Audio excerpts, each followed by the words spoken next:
matinya hati dan pudarnya rindu. Ada masa ketika manusia tidak lagi kehilangan harta, jabatan, ataupun nama baiknya. Yang lebih sunyi dari itu adalah ketika ia kehilangan rasa. Hatinya masih berdetak, tetapi tidak lagi hidup. Matanya masih terbuka, tetapi gagal melihat makna. Langkahnya masih berjalan, tetapi jiwanya tertinggal jauh di belakang tubuhnya sendiri. Matinya hati bukanlah ketika seseorang menangis terlalu lama. Justru seringkali ia datang saat seseorang sudah tidak mampu menangis lagi. Ketika nasihat hanya terdengar seperti suara angin yang lewat. Ketika doa tidak lagi mengetuk langit dengan kerendahan, melainkan sekadar gugusan kata tanpa jiwa. Ketika manusia mulai akrab dengan keramaian, tetapi asing terhadap dirinya sendiri. Hati yang mati tidak selalu terlihat gelap. Kadang ia tersenyum paling lebar di hadapan banyak orang. Namun di dalamnya,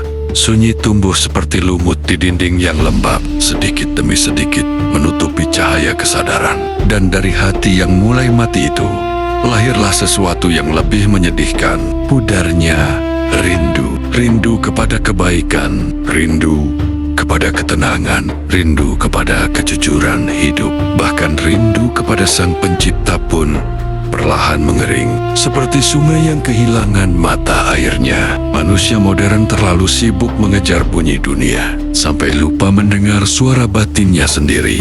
Ia hafal jadwal orang lain, tetapi lupa kapan terakhir kali duduk diam untuk memahami isi hatinya. Ia mengenal banyak wajah, tetapi tidak lagi mengenal dirinya sendiri. Kesadaran mandiri lahir ketika seseorang berani memeriksa jiwanya tanpa menunggu dihancurkan keadaan.